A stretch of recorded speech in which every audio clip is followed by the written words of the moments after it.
Good morning दोस्तों, मेरा नाम धर्मेंद्र मान है और मैं स्वागत करता हूं आप सभी का अपने ऑफिशियल यूट्यूब चैनल पर धर्मेंद्र मान ऑफिशियल पर। आज हम आपकी मुलाकात कराने वाले एक ऐसी हस्ती से जिसने हिंदुस्तान के अंदर सनसनी मचा दी है कि इतनी कम एज का होने के बावजूद वो इतनी तरक्की कैसे कर पा रहे हैं। बहुत सक्सेसफुल नेटवर्कर्स आज उनके ग्रुप में हैं और इतनी कम एज होने के बावजूद आज वो बहुत चर्चित चेहरा हैं। तो ज्यादा देर ना करते हुए आपकी मुलाकात कराता हूं आज के हमारे जो चीफ गेस्ट हैं अजीम अंसारी जी से। तो अजीम जी, बहुत बहुत स्वागत है आपका। I have a dream, that's all I need. I'll make it happen with some work and belief. Know what I want, so I'll take it on. I've made mistakes, but mistakes make you strong. Let's break it down for a minute. I want the crown, I'm gon' get it. You hear me loud, man, I'm winning. Yeah, Charlie Sheen will be grinning. These ladies know that I'm sinning, and this is just the beginning. I'm closing in the night inning. There ain't no point in resisting. Living life like a dream, live it right, that's the thing. Every night got a team, I've been tied to the scene. Out on stage, here I'm screaming. Okay, it's a dream, and I pray as a team. One day it'll be me. If I want it, then I get it. Head down, don't regret it. Push myself to the limit. If I play it, then I win it. I'm just saying. Thank you so very much, sir. Thank you so much. तो अजीम जी, आप बहुत popular तो हैं, इसमें तो कोई दो राय है नहीं, बहुत पॉपुलर हैं आप और मेरे दिल के बहुत करीब भी हैं। तो चलिए, सवालों को तो हम शुरू करेंगे आपसे। आज बहुत दिल की बात करेंगे और हो सकता है कि आज हम आपसे ऐसी बातें भी पूछ लें जो आपने कभी स्टेज पे शेयर ना की हो। तो सबसे पहले देखिए, क्या होता है कि ये बिजनेस आज भी, ये इंडस्ट्री ऐसी है कि यूथ का इसमें भरोसा करना मुश्किल है। आज भी जो यूथ है वो कैरियर की जो तलाश करता है, तो वो जॉब की साइड आज भी उसका झुकाव ज्यादा है। और आप पे भी अभी बिल्कुल जस्ट मुझे लगता है आपकी स्टडी कंप्लीट हुई होगी। तो अजीम जी, हम ये जानना चाहेंगे कि नेटवर्क मार्केटिंग में आपका आना क्यों हुआ और वो ऐसी क्या चीज थी जिसने आपको प्रेरित किया इस इंडस्ट्री में आने के लिए। ओके सर, तो फर्स्ट ऑफ ऑल सर, सबसे पहले मैं थैंक यू कहना चाहूंगा आपका और अपनी फैमिली का, राइट। और सबसे पहले आई थिंक लॉकडाउन के अंदर आप सभी लोग बहुत अच्छे होंगे अपनी बात स्टार्ट करने से पहले, right. So my dear friend, मेरा नाम अजीम अंसारी है और जैसा कि हमारे गुरु, हमारे मेंटर ने बोला कि आपका नेटवर्क मार्केटिंग के अंदर आना कैसे हुआ और किन चीजों ने आपको प्रेरित किया, बिल्कुल सर मैं इस बात का जवाब जरूर देना चाहूंगा। सर, मैं कॉलेज लाइफ के अंदर था, मैं कॉलेज के सेकेंड ईयर स्टार्टिंग में था और मैं I was just 18 years old. और लाइफ के अंदर I was ambitious because I want to crack UPSC exam में। लाइफ के अंदर आईएएस ऑफिसर बनना चाहता था बिकॉज एक मिडिल क्लास फैमिली से बिलोंग करता हूँ और हमेशा से मिडिल क्लास फैमिली के अंदर रहने के बाद बहुत सारी ऐसी चीजें देखी थी जो मैं बदलना चाहता था। और मैं देखता था कि हर बात, छोटी छोटी बातों को लेके फैमिली के अंदर पैसों के लिए चीजें होती थी। So I want to break the cycle of this system. So I want to prove myself, I want to become a successful person in my life. So मैंने एक रास्ता चूज किया कि यार मुझे आईएएस ऑफिसर बनना है, मुझे यूपीएससी क्लियर करना है। सो कॉलेज की कैंटीन के अंदर मैं बैठा हुआ था सर, और एक अचानक से एक व्यक्ति को, जिसको मैं जानता नहीं था, मेरे पास आए और उन्होंने मुझे इस इंडस्ट्री से बारे में वो बता रहे थे, अलग तरीके से बता रहे थे। और सर सबसे बड़ी बात सर, वो मेरे लिए अनजान व्यक्ति था। स्टार्टिंग में मुझे बिलीव नहीं आया, बट थोड़ी देर हमारी कन्वर्सेशन होने के बाद मेरी मॉम की मुझे एक बात याद आई कि बेटा, जिंदगी में कामयाब होने के लिए किसी को सुनना जरूरी है। और सो भाई सर, मैंने ये चीजें देखी और मैंने उनको ध्यान से सुना। तो उन्होंने मुझे वेस्टीज के बारे में बताया और मुझे ये चीज बताई कि आपका जो ड्रीम है यूपीएससी एग्जाम आप क्लियर करोगे, उसमें जो मेरे पास एक ऐसी अपॉर्चुनिटी है जिससे कि वो आप हेल्प कर सकते हो। आपकी कम्युनिकेशन स्किल्स, आपकी पर्सनैलिटी स्किल्स, आपकी स्टेज स्पीकिंग स्किल्स, आपकी लीडरशिप स्किल्स। और कॉलेज में पढ़ाई करते करते आप इंडिपेंडेंट बन जाओगे, मम्मी पापा से लेना पैसा आप उन पे डिपेंड नहीं रहोगे, कॉलेज की फीस आप खुद पे करोगे। तो सर स्टार्टिंग में छोटा सा लक्ष्य था कि यार चलो मैं आऊं। और सर जब मैंने वेस्टीज को स्टार्ट करा तो सर बहुत सारे चैलेंजेस आए। इवन वेस्टीज ज्वाइन करने तक मेरे पास पैसा नहीं था। तो काफी लोग मेरे खिलाफ थे, इवन मेरे पापा मेरे खिलाफ थे, मेरे रिलेटिव मेरे खिलाफ थे, मेरे नेबर मेरे खिलाफ थे, मेरे फ्रेंडों ने मेरा साथ नहीं दिया। और जब मैं इस इंडस्ट्री के अंदर आया तो सर स्टार्टिंग के 25 लोगों को मैंने अपनी प्रेजेंटेशन को दिखाया और सबसे बड़ी बात सर, मैंने सीखा नहीं था, मैंने दिखाया, जिसकी वजह से मुझे रिजेक्शन मिला। और मेरा जो इस नेटवर्क मार्केटिंग इंडस्ट्री से जो पहला चेक आया वो आया 16 रुपए का। और फिर 16 रुपए के करते करते बहुत सारे लोगों ने मजाक बनाया, बहुत सारे लोग हंसे, बहुत सारे लोगों ने पागल बोला। मैं कॉलेज में जाता था तो सर कॉलेज के मेरे दोस्त जो कहा जाता, जब हम कॉलेज में जाते तो अपने गुट बना लेते। अगर आप पढ़ने लिखने वाले हो तो पढ़ने लिखने वाला, अगर आप घूमने घुमाने वाले हो तो उसका गुट अलग बन जाता है। सो मेरा भी गुट था पढ़ने लिखने वालों का।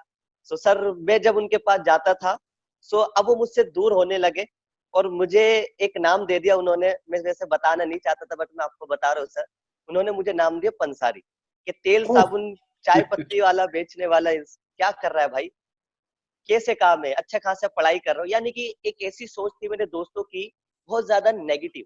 लेकिन सर मैंने जब इस इंडस्ट्री के अंदर आया और मैं सर स्पेशली आपसे मिला, धीमान सर से मिला, शिवम गोस्वामी सर से मिला, मीटिंग्स के अंदर गया, तो मेरे अंदर एक पॉजिटिव वाइब्रेशन आई कि यार यहाँ पर ज्यादा पढ़े लिखे लोग नहीं है, ज्यादा सीनियर लोग नहीं है, कम टैलेंटेड है, कम एजुकेशन है, मतलब इट इज अ डेमोक्रेटिक में लोगों को देख पा रहा था जहां पर लोग सक्सेसफुल हो रहे थे और बहुत कम टाइम में सक्सेसफुल हो रहे थे।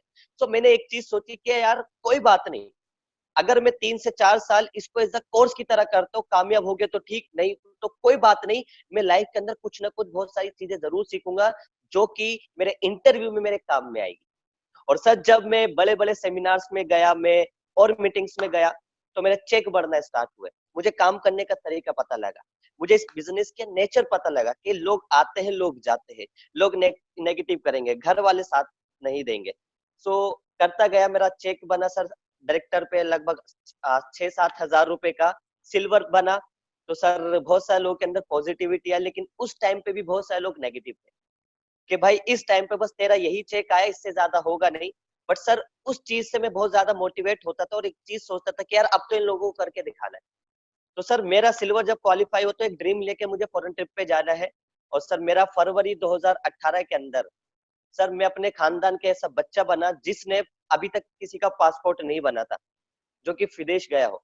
मैं अपने खानदान का ऐसा बच्चा बना जो कि पढ़ाई करते करते 19 से 20 साल की एज में Valentine day Bangkok and Thailand बना कर आया। ग्रेट ग्रेट ग्रेट, बहुत और सर शानदार, बड़ा बहुत अच्छा रहा, फिर मेरा शानदार। चेक बढ़ना स्टार्ट हुआ। Sir sweet cheque 30,000, 40,000, 60,000, 70,000, 1,10,000। मेरा दूसरा इंटरनेशनल ट्रिप हुआ स्टार क्रूज। इसके अलावा मैं मलेशिया घूमने का मौका मिला, बैंकॉक एंड थाईलैंड में फिर दोबारा से गया, राइट, आप सब लोगों के साथ। सर फिर मेरा जो चेक ग्रो हुआ वो बहुत ड्रेस्टिकली वे में ग्रो हुआ। और जो लोगों की सोच थी इस इंडस्ट्री को लेके, मुझको लेके, मेरे काम को लेके कि ऐसा काम है जो बेकार का काम है, सर उनका नजरिया बदलना स्टार्ट हो गया। बदलना किस तरीके से, पहले लोग बोलते थे बेकार का काम है, लोग बोलते थे अब तो ये बंदा सही कमा रहा है, ये हमारी कॉलेज में आगे निकल रहा है। सर मेरा एक ड्रीम था, मेरे कॉलेज के अंदर एक कार आती थी, मेरे बहुत सारे दोस्त आते थे जो अपने पापा की गाड़ी से लेकर आते थे, अपनी फैमिली की गाड़ी लेकर आते थे। और सर मैं जाता था अपनी, आप समझ सकते हो सर, बस से, मैं जाता था ई रिक्शा से। और जब ई रिक्शा से आता था तो एक ड्रीम लिया अपने आप को मोटिवेट करने के लिए। मैं हमेशा से एक बात बोलता था, कोई बात नहीं, ये अपने मम्मी पापा की पैसों पे ऐश कर रहे हैं, ऊपर वाले ने मुझे एक मौका दिया है अपने पैरों पे खड़ा होकर कुछ अलग करने का। और एक चीज मैंने सीखी थी सर कि मैं सेमिनार में गया और सेमिनार में मैंने एक चीज सीखी कि मजा उसमें नहीं है कि पैसे आपके पेरेंट्स का और ऐश आप कर रहे हो। सो बहुत दिल पे लगी कि मजा तो उसमें आएगा जब पैसा आपका हो और ऐश आपके मम्मी पापा का हो। तो मैंने एक सपना लिया बहुत कि शानदार, सर बहुत मुझे शानदार, अपने लिए ग्रेट। कार लेनी है। और कॉलेज में पढ़ते पढ़ते कार लेनी है, मुझे नहीं पता सर 21 साल का जब मैं हो रहा था, मुझे याद है मेरे बहुत सारे दोस्त अपने मम्मी पापा से पैसे लेते दोस्तों को पार्टी देने के लिए, मुझे वो वोकेशन पे जाते घूमने के लिए। सर आपकी ब्लेसिंग से, सीनियर की ब्लेसिंग से, डाउनलाइन के प्यार से, डाउनलाइन के साथ से, सर मैंने अपनी 21 साल की एज में मैं एक ड्रीम बनाना चाहता था। बिकॉज मैं सर बड़े बाप की औलाद तो नहीं था, लेकिन एक चीज थी, मैं आने वाली औलाद का अमीर बाप जरूर बनना चाहता, तो एक क्या एग्जाम्पल सेट बात। करना चाहता था। मैं एक एग्जाम्पल। अजीम जी, मैं आपको थोड़ा सा इंटरप्ट करूंगा क्योंकि जी सर। आपके जो डायलॉग है ना, ये लोग ये कॉपी करते हैं, बच्चे आपके डायलॉग्स कॉपी करते हैं, और इनके अंदर वजन है। आपने बहुत बहुत बड़ी बड़ी बातें अभी बोल दी हैं कि जिस एज में बच्चे अपने पेरेंट्स की इनकम पे मजे कर रहे होते हैं, उस एज में आप ये चाहते थे कि पैसे हमारे हों और एंजॉय हमारे पेरेंट्स करें। और आपने एक बात अभी बड़ी अच्छी बोली जो पर्सनली मेरे दिल को बड़ा टच कर गई है कि आप बेशक बड़े बाप की औलाद नहीं थे, लेकिन आप आप अमीर बच्चों का बाप बनना चाहते थे। बहुत शानदार, मैं बहुत अप्रिशिएट करता हूँ। अच्छा, वो गाड़ी के बारे में फिर आप कुछ बता रहे थे।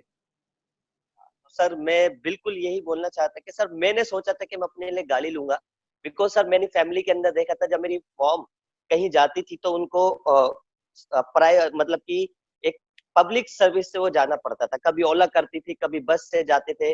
पापा को देखता था, अच्छा नहीं लगता था, तो एक मन के अंदर एक विश्वास लिया कि कोई बात नहीं, अगर मेरी फैमिली ने अब तक कुछ ऐसी चीजें नहीं हुई तो ऊपर वाले ने मुझे मौका दिया है, मैं कुछ ऐसा करके दिखाऊं।